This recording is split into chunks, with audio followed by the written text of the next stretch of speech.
أهلا. اليوم راح نتكلم عن السلبيات والإيجابيات واللي تحبوه عن البنات.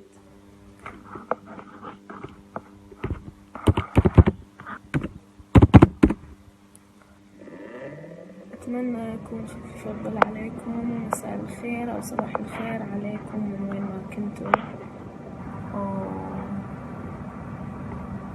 وأي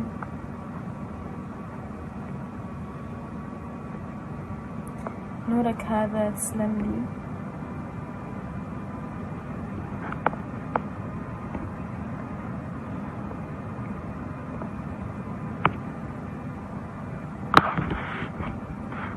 راح نتكلم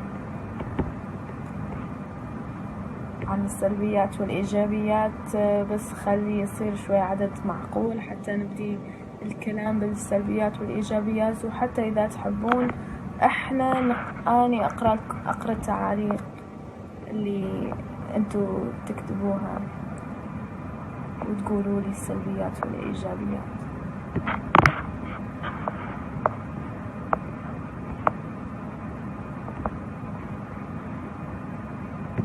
وأتشرف بكم جميعا. نوركم هذا، يا أهلا.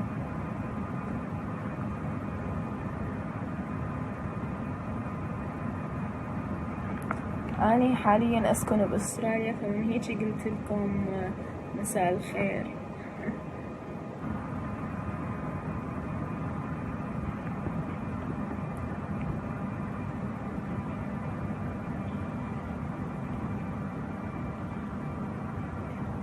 طلعي وجهك وهالكلام، أنا أعتذر وأصلا ما راح أقدر أطلع وجهي، وأتمنى تفهموني وتعرفوني يعني.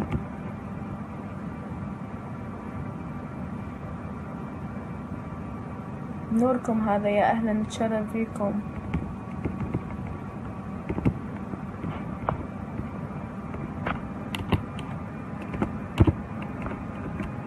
سلبيات الشباب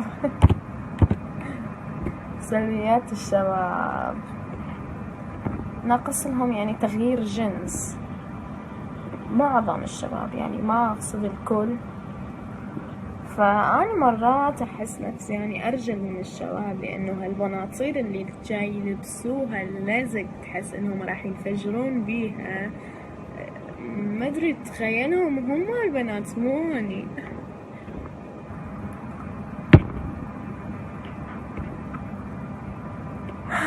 الرجال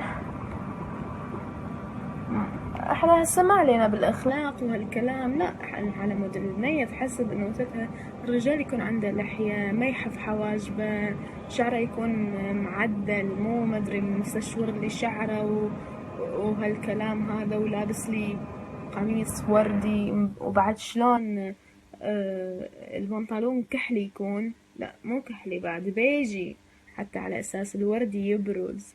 فيعني شوي ثقلوا يا سندوس. أنا ما أسمعها أي سندوس، فأقول لكم أي سندوس.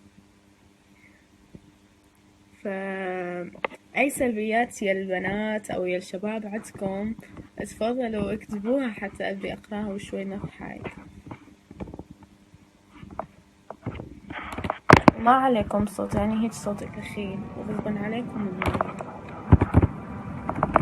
وأنوثة.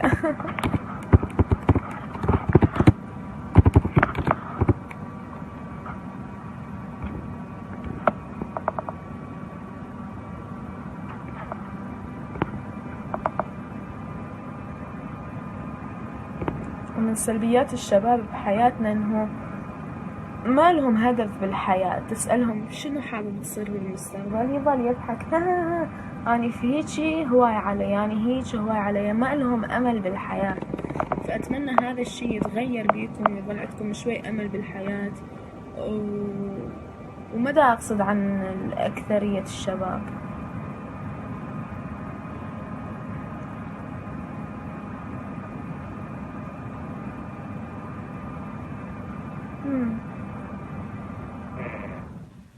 يا أهلا بكم، نتشرف.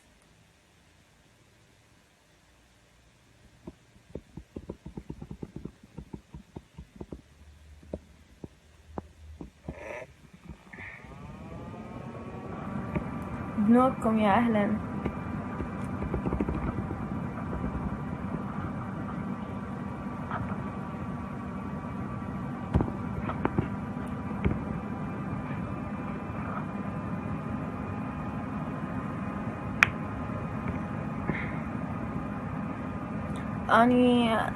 أني جاي أبث من أستراليا، وعدنا مساء الخير مو صباح الخير، شوي أتلخبط فيهم.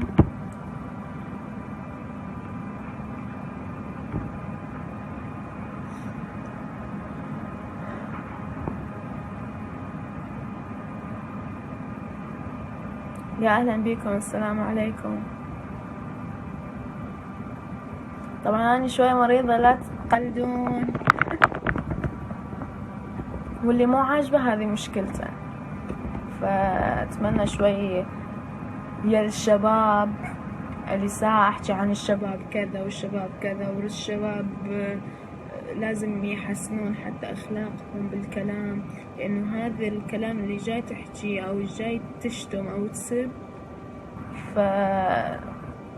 يعني هذه ما أريد أتهم أهلك، لأنه أكيد أهلك ما يريدوك هيجي، أكيد أمك ما تعبت حتى تربيك هيجي على هذا النمط وعلى هذا الأخلاق، أكيد تعبت حتى تربيك وتخليك أحسن رجال بحياتها وتكون فخورة بيك. فشوي علي راسها وبلا هالكلام والفشار هذا، إنه شنو المستفاد؟ أو طبعا كلام عنكم هواي كبير، ووصل يجي دورنا أنا ما زادلكم، بس انتو سلبيات، أكيد عندكم إيجابيات. طبعا تعليقكم تضحك، فأتمنى شوي تعليقكم أو الكلام اللي انتو جاي تكتبوه يكون شوي على مقامكم وعلى مقام أهلكم، أو نقول يلا ماشي مو على مقامكم، شوي احترام للأهل اللي ربوكم واللي عززوكم واللي يريدون منكم تكونون أحسن ومن أهم الشباب في المجتمع. علوا راسهم وشوي كتبوا تعليق، يعني شوي يفتح القلب.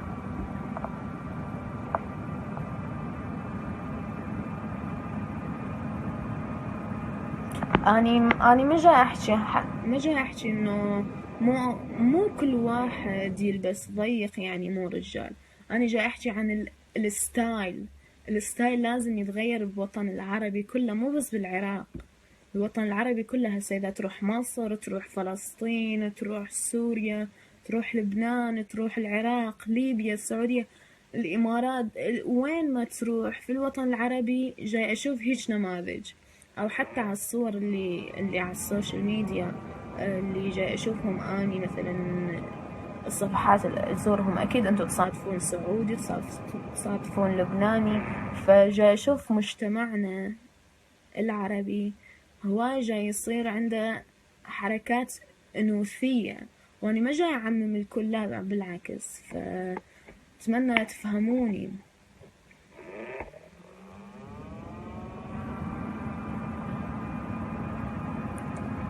تفضلوا اسألوا أي سؤال وإن شاء الله أرد عليكم، بس سؤال يخص عن سلبيات الشباب حاليا.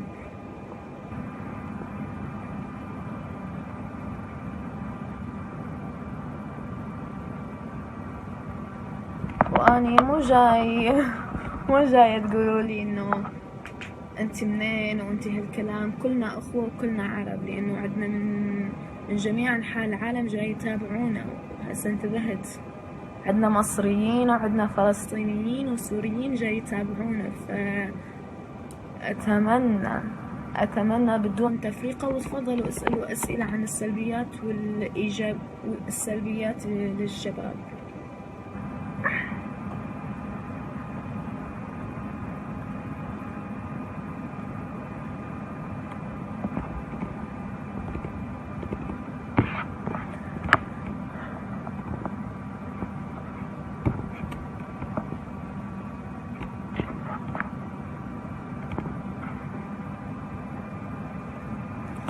أنا جاي أطرح موضوع، مو جاية أعرض نفسي، فلهذا السبب أني ما طلعت وجهي. بس إن شاء الله لما أفكر أعرض شكلي وخلقتي وجسمي وهالكلام راح أطلع لكم اللي تحبوه انتو. فأني جاي أحكي بالكلام موضوع وأتمنى يوصل صوتي، أكيد يعني أنا يوصل صوتي، بس نحاول بلكي كم شخص يستوعب، مو لابس لي ضيق وكذا وبنية باعت عليك عبالك جاي تصشمك أو شي. لا بالعكس، هذول مستغربين إنه شنو هالمخلوق اللي جاي نشوفه.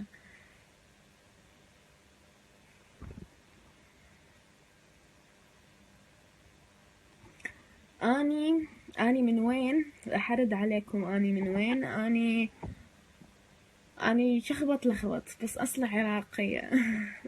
لأنه سكنت بهواي دول عربية، وهسه حاليا أسكن بأستراليا سيدني. سكنت بالعراق وسكنت بلبنان وسكنت بسوريا والكويت ومصر.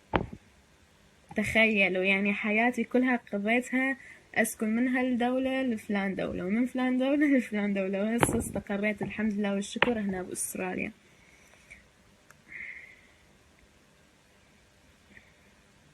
حاليا أنا مو راح أرد على الأجوبة والأسئلة، لأنه حابة